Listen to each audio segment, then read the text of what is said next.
Sr. Deputado Roberto Almada, para um pedido de esclarecimento, é a palavra. Senhor Presidente, senhoras e senhores membros do Governo, senhoras deputadas e senhores deputados, Senhor Presidente do Governo, Senhor Vice-Presidente do Governo, não sei quem é o chefe do Governo neste momento, mas certamente Vossas Excelências responderão de acordo com aquilo que entenderem responder. Vou-me dirigir a Sua Excelência, Senhor Presidente do Governo, para lhe dizer em primeiro lugar que pouco nos importam as remodelações, as renovações e outras complicações. Importa-nos que existem razões muito importantes para censurar o atual Governo Regional. E não é por mais que Vossas Excelências mandem a bola para Lisboa, mandem a bola para o Terreiro do Paço, não conseguem se safar das razões que temos todos os madeirenses para censurar este Governo da região autónoma da Madeira. Vossa Excelência, Sr. Presidente, perguntava na sua intervenção, mas censurar porquê? Sr. Presidente, eu vou-lhe fazer um desenho. Censurar porque há uma inoperância e incapacidade de resolver muitos problemas. Na saúde, o caos instalado continua sem fim à vista. Falta quase tudo, desde os mais simples papel higiênico às faltas recorrentes de medicamentos. Faltam antirretrovirais, faltam medicamentos para doentes oncológicos, para doentes com hepatite e tantas outras patologias. Senhor Presidente, há um ano e meio que 1,5 milhões de doentes esperam por consultas de psiquiatria que perderam e a cujas necessidades os centros de saúde não conseguem nem podem dar resposta e apesar das promessas vãs do Sr. Secretário da Saúde até hoje, zero.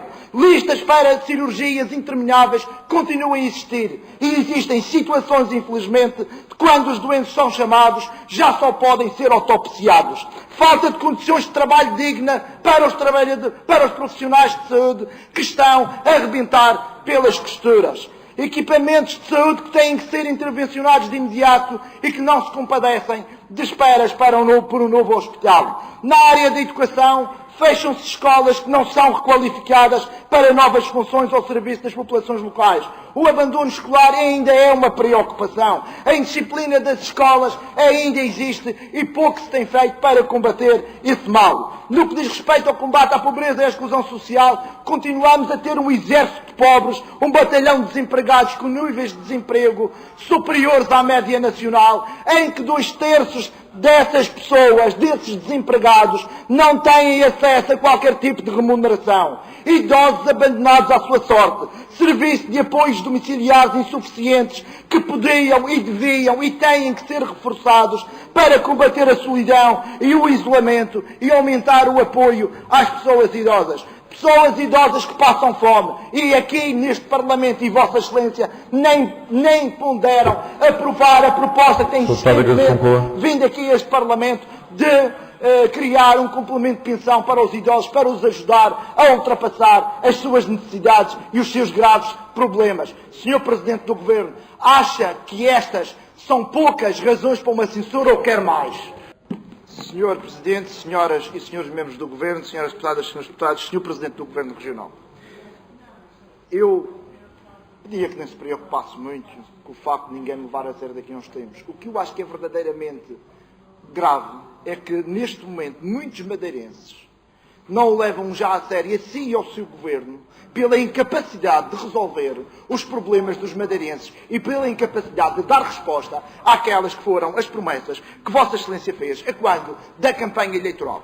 Senhor Presidente do Governo Regional, eu acho realmente, verdadeiramente extraordinário que estamos a discutir uma moção de censura ao Governo Regional e aqui a discutir as razões que existem ou não existem para censurar o Governo Regional e Vossa Excelência e o seu Governo continuem sistematicamente a atirar a bola para outras paragens. Nós não estamos a censurar o Pedro Passos Coelho, não estamos a censurar o Presidente da Câmara de Lobos, não estamos a censurar o Governo dos Açores, não estamos a censurar o Governo dos Estados Unidos. Nós estamos aqui a discutir as razões que existem para censurar o seu Governo. E parece que Vossa Excelência quer mais razões para censurar o Governo Regional. E eu dou-lhe, no combate aos lobbies, no que diz respeito ao combate à tubaranagem, nada foi feito. Os monopólios nos portos, nos transportes marítimos, nas inspeções automóveis, por aí continuam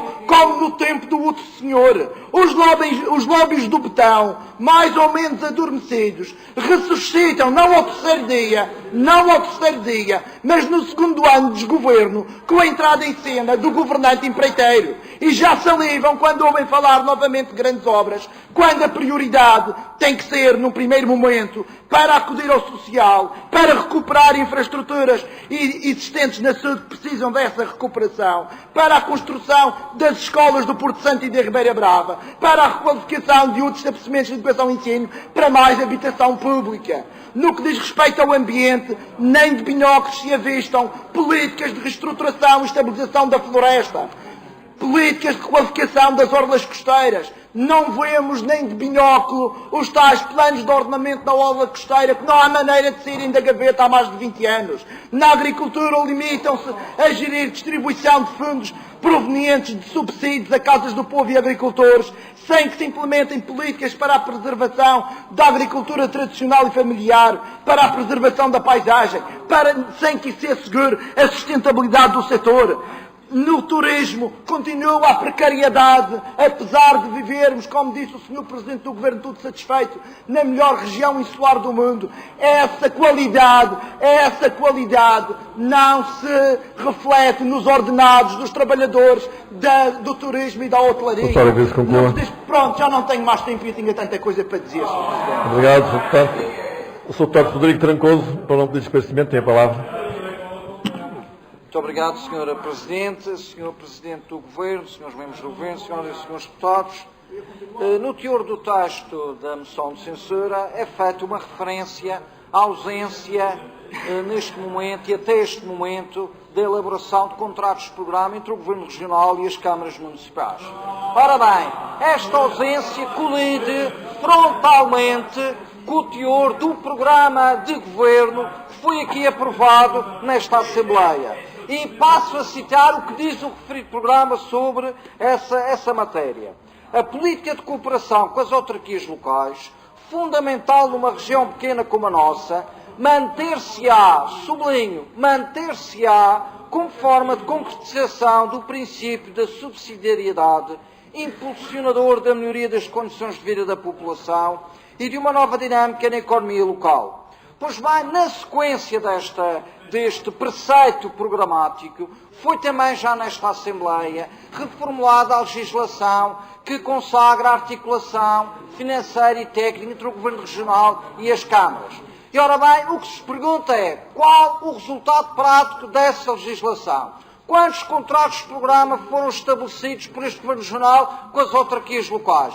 Quais as autarquias beneficiadas com os mesmos? Quais os montantes investidos? Quais os projetos abrangidos por essa cooperação? É que, pelos vistos, parece que a legislação ficou-se pelo papel. É legislação para inglês ver. É por só não há nada feito em concreto. E eu pergunto, Sr. Presidente do Governo Regional, tenciona cumprir com o que está no seu programa de governo ou isto não passará mais de uma ilusão que se cria aos olhos da população? Muito obrigado.